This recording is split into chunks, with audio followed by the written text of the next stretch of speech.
Cet enterrement est une mascarade. Votre femme avait une sœur jumelle. Hurla la petite fille au visage du millionnaire. Nicolas tenait son mouchoir pressé contre ses yeux, tentant en vain de contenir les larmes qui ne cessaient de couler. L'homme d'affaires, connu dans tout Lyon pour sa personnalité forte et décidée, se sentait complètement perdu face au cercueil en acajou qui renfermait le corps de sa bien-aimée épouse, Valérie. C'est alors qu'une voix stridente déchira le silence solennel du cimetière. Une fillette aux cheveux blonds, vêtue d'une simple robe jaune, le pointa directement du doigt et cria de toute la force de ses poumons les mots qui allaient changer sa vie à jamais. Cet enterrement est faux. Votre femme avait une sœur jumelle. Le choc paralysa tous les présents. Nicolas leva lentement la tête, fixant l'enfant qui ne devait pas avoir plus de 10 ans. Ses yeux rougis par les pleurs rencontrèrent le regard déterminé de la petite, qui restait ferme sur sa position, malgré les dizaines d'adultes qui l'observaient avec désapprobation. « Qu'est-ce que tu racontes » murmura Nicolas, la voix rauque d'avoir tant pleuré. La petite ne recula pas. Au contraire, elle fit un pas en avant, ses petites mains tremblantes, mais sa voix claire et suffisamment forte pour que tout le monde l'entende. « Je l'ai vue. J'ai vu Madame Valérie avant-hier acheter du pain à la boulangerie de Monsieur Jean, là-bas, dans notre village en Normandie. Elle était vivante. » Des murmures indignés commencèrent à se propager parmi les proches et les amis présents. Sandrine, la belle-sœur de Nicolas et sœur de Valérie, fut la première à réagir en marchant rapidement vers l'enfant. « Sors d'ici, gamine. Comment oses-tu perturber un moment si sacré » s'écria Sandrine, gesticulant nerveusement pour tenter d'éloigner la petite. Mais Nicolas leva la main, demandant le silence. Quelque chose dans le regard de l'enfant l'intriguait. Ce n'était pas de la malveillance ou un jeu d'enfant, c'était de la pure sincérité, mêlée à une urgence désespérée qu'il reconnaissait bien dans le monde des affaires lorsque quelqu'un détenait une information cruciale. « Attends, » dit Nicolas en s'approchant de la fillette. « Comment t'appelles-tu » ? « Manon, » répondit-elle, le doigt toujours pointé vers lui. « Et je connais Madame Valérie depuis longtemps. Elle me donne toujours de l'argent pour acheter à manger quand je lui demande dans la rue. »« Manon, es-tu sûre de ce que tu dis » Nicolas s'accroupit pour se mettre à sa hauteur. « Tu as vraiment vu ma femme il y a 2 jours » ? « Oui. Elle portait ses vêtements simples qu'elle met toujours quand elle vient dans notre quartier, pas ces beaux habits qu'elle porte sur la photo. » Manon désigna le portrait de Valérie posé près du cercueil.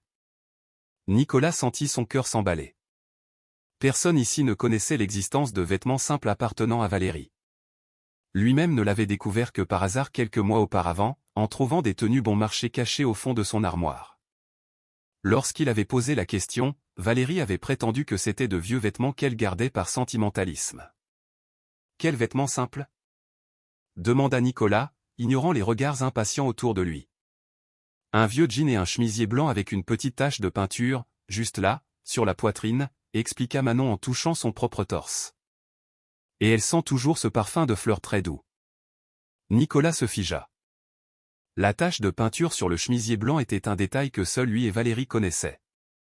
Elle s'était tachée en l'aidant à peindre leur bureau à la maison l'année précédente et avait insisté pour garder le vêtement, disant que la tache était un souvenir spécial. Stéphane, le beau-frère et frère de Valérie, s'approcha, le visage rouge de colère. « Nicolas, nous n'allons pas prêter attention à une enfant clairement perturbée. Valérie est ici, dans ce cercueil. Nous avons tous vu l'accident. Nous l'avons vue être emmenée à l'hôpital. Mais je l'ai vue vivante. » insista Manon, sa voix montant dans les aigus. Elle a même chanté cette chanson qu'elle fredonne tout bas quand elle est nerveuse. Celle qui parle de voir la vie en rose. Le monde de Nicolas s'arrêta. Valérie avait l'habitude de fredonner la vie en rose chaque fois qu'elle se sentait anxieuse. C'était quelque chose de si intime que même les membres de la famille les plus proches ignoraient cette particularité. « Comment connais-tu cette chanson » demanda Nicolas, sentant ses mains trembler. « Parce qu'elle chante toujours quand elle aide les enfants là-bas, au gîte communal du village. Tante Monique dit qu'elle fait ça pour nous calmer, expliqua Manon avec naturel. « Quel gîte ? Quelle tante Monique ?» Nicolas était complètement perdu. Le gîte communal en Normandie. Madame Valérie y vient 3 fois par semaine pour apprendre aux enfants à lire. Elle dit qu'elle s'appelle Valérie quand elle est là-bas, mais j'ai toujours su que c'était un mensonge parce qu'elle est trop polie pour être de notre quartier. Les proches commencèrent à murmurer entre eux, visiblement mal à l'aise face à la situation. Sandrine tenta de nouveau de s'approcher pour éloigner l'enfant, mais Nicolas s'interposa. « Laisse-la parler, dit-il fermement. Madame Valérie apporte toujours des sacs avec de la nourriture pour distribuer aux familles les plus pauvres, poursuivit Manon. La semaine dernière, elle a apporté des médicaments pour ma voisine qui a une pneumonie, et chaque fois qu'elle me voit dans la rue, elle s'arrête et discute avec moi. Elle demande si je mange bien. » Nicolas sentait le sol se dérober sous ses pieds. Valérie n'avait jamais mentionné de travail bénévole. Chaque fois qu'il l'interrogeait sur ses sorties hebdomadaires, elle disait qu'elle visitait des amis ou faisait du shopping. Il avait supposé que c'était des activités typiques d'une épouse riche et n'avait jamais questionné davantage. « Pourquoi ne m'a-t-elle rien dit ?» murmura Nicolas, plus pour lui-même que pour les autres. « Parce que vous êtes très riche et elle avait peur que vous ne la laissiez pas aider les pauvres, » répondit Manon avec une sincérité qui lui brisa le cœur. Elle a dit que parfois, les riches ne comprennent pas pourquoi quelqu'un veut aider sans rien gagner en retour. Le silence qui suivit était assourdissant. Nicolas regarda tous les présents en famille, amis, collègues de travail et réalisa qu'aucun d'eux ne semblait surpris par la révélation sur le travail de Valérie dans la communauté. Certains détournaient le regard lorsqu'ils tentaient d'établir un contact visuel. « Vous saviez ?» demanda-t-il, sa voix devenant plus ferme. « Vous saviez que Valérie faisait du bénévolat ?» Sandrine soupira et croisa les bras. « Nicolas, tout le monde savait que Valérie avait ses excentricités, mais ce n'est pas le sujet maintenant. Nous devons enterrer ma sœur avec dignité. » Excentricité. Nicolas sentit la colère monter en lui. Aider des enfants pauvres, c'est une excentricité, c'est ça, belle-sœur ? Stéphane intervint en posant la main sur l'épaule de Nicolas. C'est que Valérie a toujours été très émotive. Elle s'impliquait trop dans des causes perdues. Nous avons pensé qu'il valait mieux ne pas te préoccuper avec ces choses, vu que tu es toujours si occupé avec tes affaires. Mais elle est vivante. Cria de nouveau Manon, interrompant la discussion. Je jure que je l'ai vue. Elle achetait du pain pour l'apporter à tante Monique, comme elle le fait toujours les mercredis. Nicolas regarda l'enfant, puis le cercueil, et enfin tous ceux qui l'entouraient. Un terrible soupçon commença à germer dans son esprit. En tant qu'homme d'affaires prospère, il avait appris à identifier quand quelque chose clochait, quand les pièces ne s'emboîtaient pas parfaitement. « Je veux ouvrir le cercueil, dit-il soudainement. Le scandale fut immédiat. Des cris de protestation résonnèrent de toutes parts. Sandrine manqua de s'évanouir et dut s'appuyer sur Stéphane. « Nicolas, es-tu devenu fou ?» hurla Stéphane. « Nous n'allons pas profaner le corps de ma sœur pour les fantasmes d'une gamine des rues. Si c'est ma femme qui est là-dedans, j'ai le droit de la voir une dernière fois, » répondit Nicolas, sa voix froide comme la glace. « Je ne l'ai pas vue à l'hôpital. » Sandrine pleurait désespérément. « S'il te plaît, ne nous inflige pas ça. » Mais Nicolas n'écoutait plus.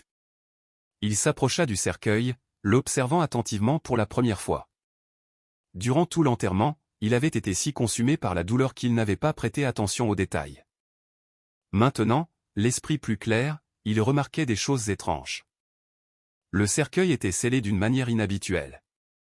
Normalement, lors des veillées, la partie supérieure restait ouverte pour que la famille puisse voir le visage du défunt une dernière fois.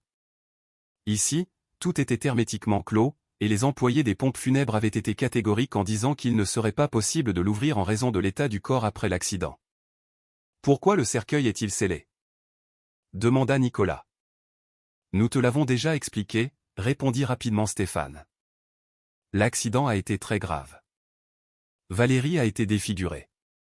Nous avons pensé qu'il valait mieux préserver sa mémoire avec son image belle et souriante.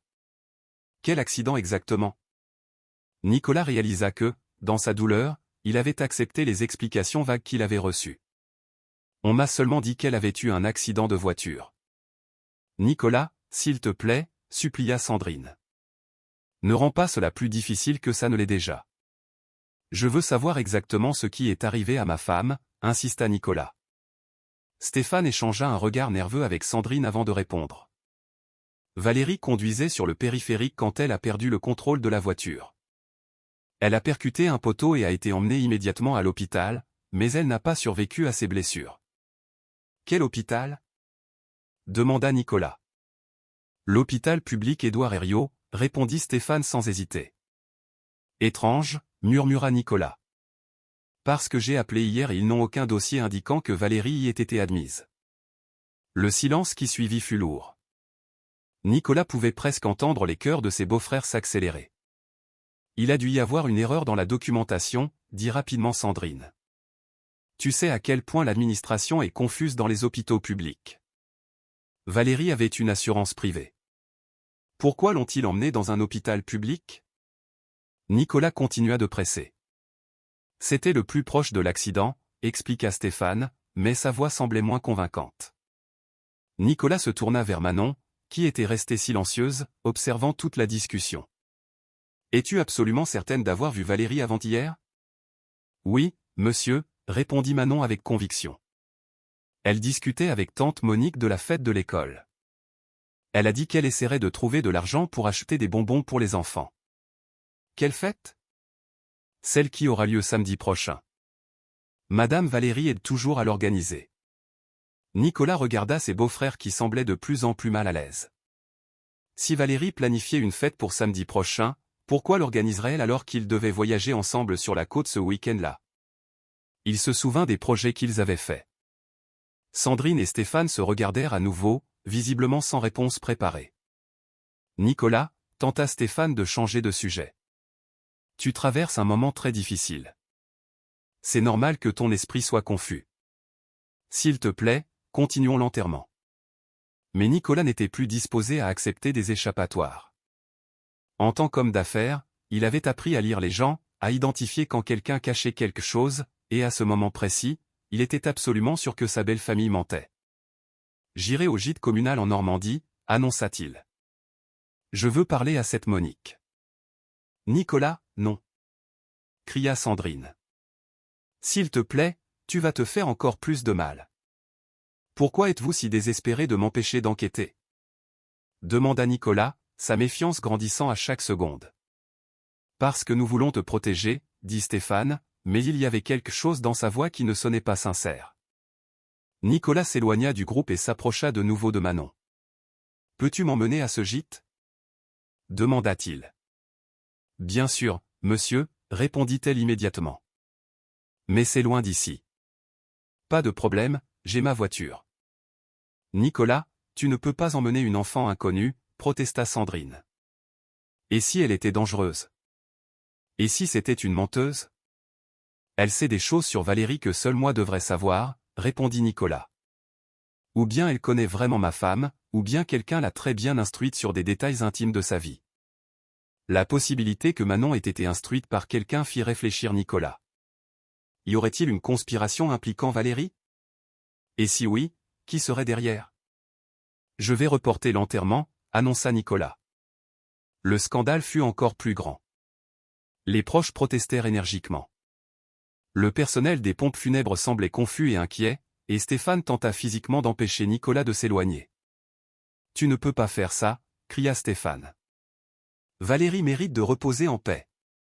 Si c'est vraiment Valérie qui est dans ce cercueil, elle sera toujours là quand je reviendrai, répondit froidement Nicolas. Mais si ce n'est pas elle? Il laissa la phrase en suspens, observant les réactions de tous. Sandrine était visiblement désespérée. Stéphane semblait trop nerveux pour quelqu'un qui ne devrait être qu'en deuil, et plusieurs autres membres de la famille détournaient le regard lorsqu'il essayait d'établir un contact visuel. Manon, dit Nicolas en s'agenouillant à la hauteur de l'enfant. Promets-tu que tu dis la vérité? Parce que si tu mens, cela va causer beaucoup de souffrance à beaucoup de gens. La fillette le regarda droit dans les yeux sans ciller. Je le jure sur l'âme de ma mère que Madame Valérie est vivante. Je l'ai vue de mes propres yeux, que la terre m'engloutisse si je mens. L'expression était typique et la sincérité dans la voix de Manon convainquit définitivement Nicolas. Alors on y va, dit-il en prenant la main de l'enfant. Lorsqu'ils commencèrent à s'éloigner, Stéphane courut après eux. Nicolas, si tu fais ça, tu le regretteras le reste de ta vie. Cria-t-il. Nicolas s'arrêta et se retourna. Pourquoi, Stéphane? Explique-moi exactement pourquoi je vais le regretter. Stéphane hésita, cherchant clairement ses mots. Parce que tu vas découvrir des choses sur Valérie qui vont te blesser. Quel genre de choses? Des choses sur la double vie qu'elle menait, sur les mensonges qu'elle racontait. Veux-tu vraiment savoir la vérité? La question frappa Nicolas comme un coup de poing dans l'estomac. Stéphane admettait que Valérie avait des secrets, qu'il y avait des mensonges en jeu, mais cela ne changeait pas sa détermination à découvrir la vérité. Oui, répondit Nicolas. Je veux savoir toute la vérité, peu importe à quel point ça fait mal. Alors qu'il marchait à travers le cimetière vers le parking, Nicolas réfléchissait à toutes les petites choses qu'il avait ignorées au fil des années. Les absences mystérieuses de Valérie, les vêtements simples cachés dans l'armoire, les moments où elle semblait distante et pensive, comme si elle gardait un grand secret. « Monsieur Nicolas, dit Manon en marchant, je peux vous poser une question? » « Vas-y. Est-ce que vous aimez vraiment Madame Valérie? » La question était simple, mais elle fit s'arrêter Nicolas un instant. « Bien sûr que je l'aime. »« Pourquoi demandes-tu ça? » ?»« Parce qu'elle devient toujours triste quand elle parle de vous. Elle dit qu'elle a peur que vous ne l'aimiez pas vraiment si vous saviez qui elle est réellement. » Les mots de Manon résonnèrent dans l'esprit de Nicolas tandis qu'il ouvrait la voiture. Valérie avait peur de lui. Peur de sa réaction en découvrant ses œuvres caritatives. Cela n'avait aucun sens, n'est-ce pas? En repensant à sa personnalité, Nicolas reconnut qu'il pouvait être assez rigide dans ses opinions. Il valorisait l'efficacité, les résultats mesurables, le retour sur investissement. Peut-être que Valérie croyait vraiment qu'il désapprouverait son bénévolat en le considérant comme inefficace ou dangereux. Durant le trajet vers la Normandie, Manon raconta plus de détails sur les visites de Valérie au village. Elle arrivait toujours en transport public, jamais avec la voiture de luxe. Elle distribuait du bœuf bourguignon et des baguettes fraîches, aidait les enfants avec leurs devoirs, apportait des médicaments aux personnes âgées et soutenait même les familles avec leurs problèmes administratifs. Madame Valérie est très intelligente, expliqua Manon. Elle sait écrire de belles lettres pour aider les gens à régler leurs problèmes avec l'administration. La semaine dernière, elle a aidé le père Antoine à obtenir sa retraite. Depuis quand fait-elle cela? Demanda Nicolas. Depuis aussi longtemps que je m'en souvienne, au moins 3 ans. 3 ans. Nicolas tenta de se rappeler ce qui se passait dans leur vie il y a 3 ans. C'était l'époque où il avait développé ses affaires et commencé à travailler de plus longues heures, rentrant plus tard à la maison de campagne et voyageant davantage. Peut-être que Valérie avait commencé le bénévolat pour combler le vide laissé par son absence. La culpabilité commença à lui serrer la poitrine. Avait-il été un mari si absent que sa propre femme avait ressenti le besoin de se créer une vie secrète?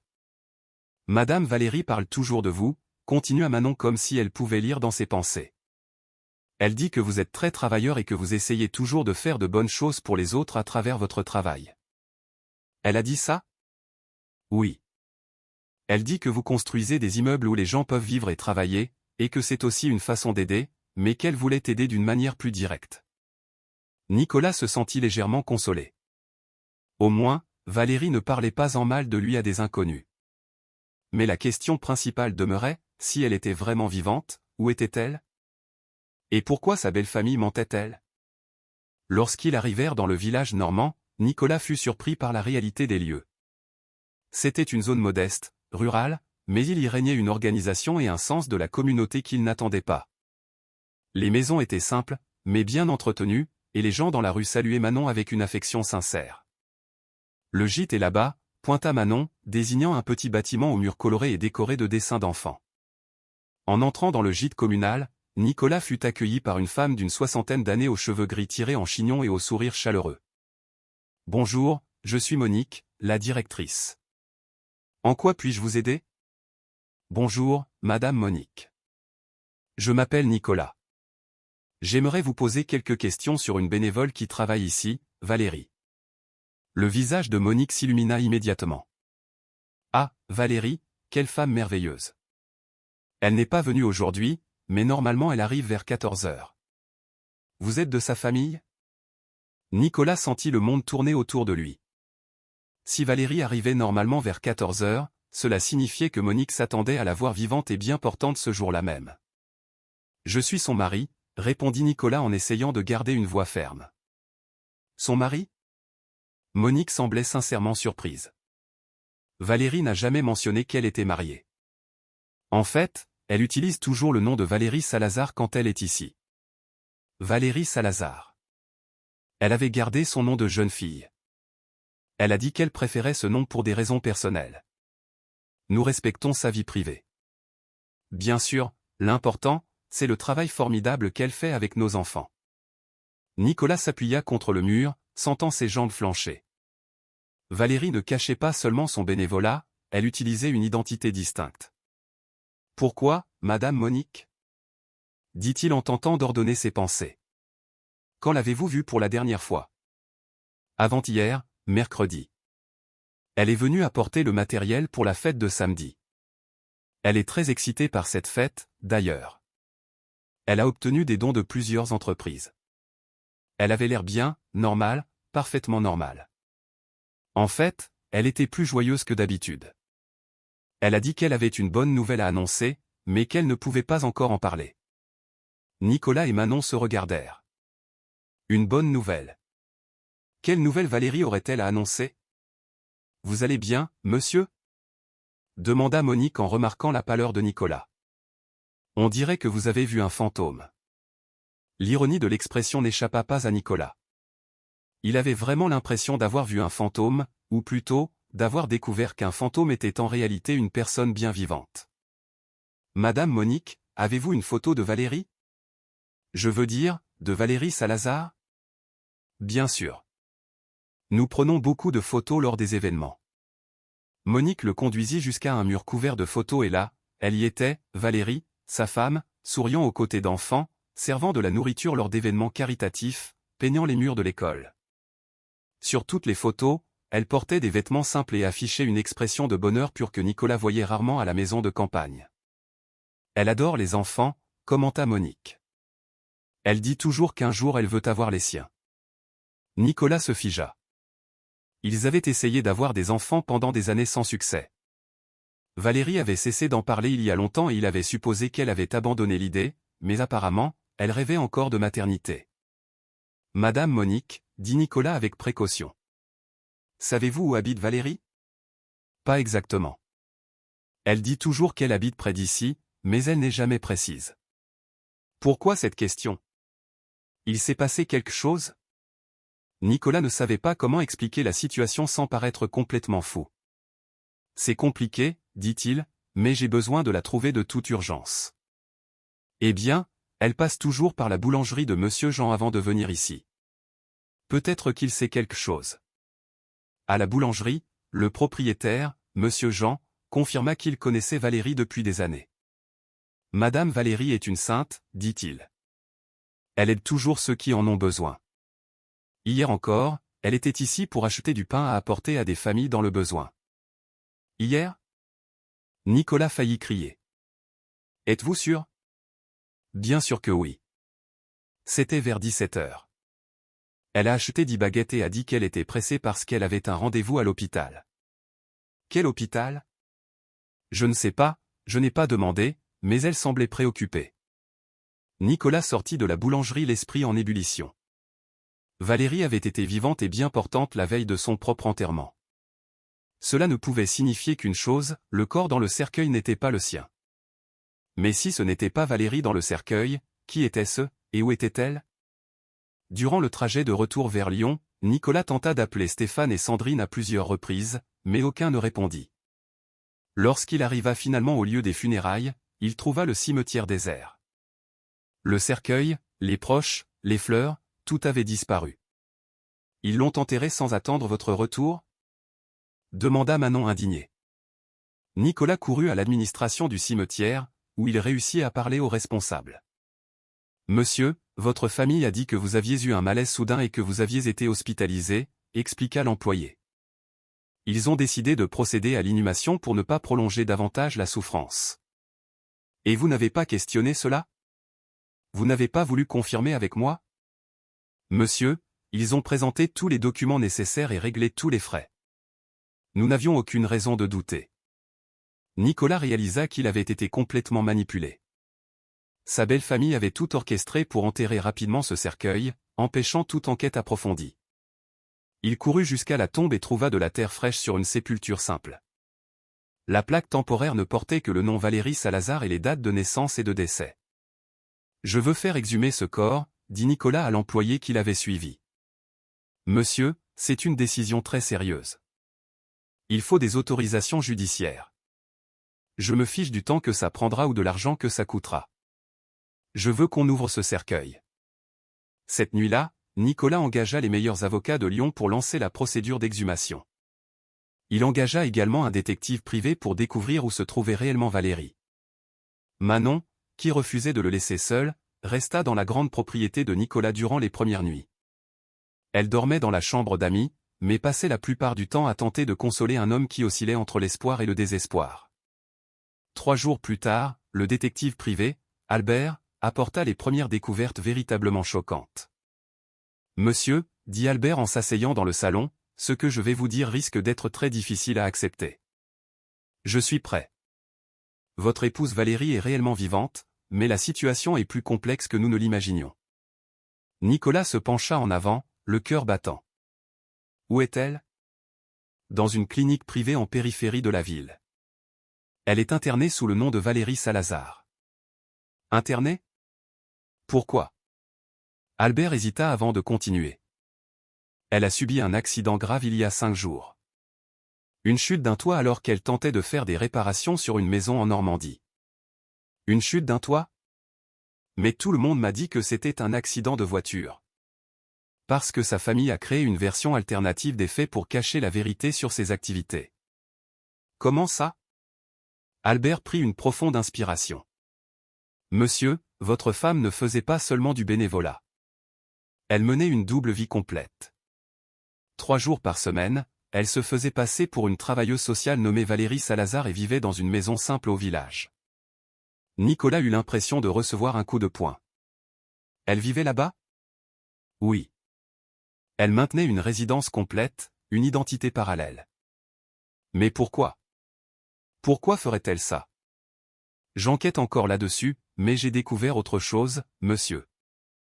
Valérie n'était pas seule dans cette double vie. » »« Que voulez-vous dire ? » Albert montra une photo à Nicolas. C'était Valérie, mais quelque chose était différent.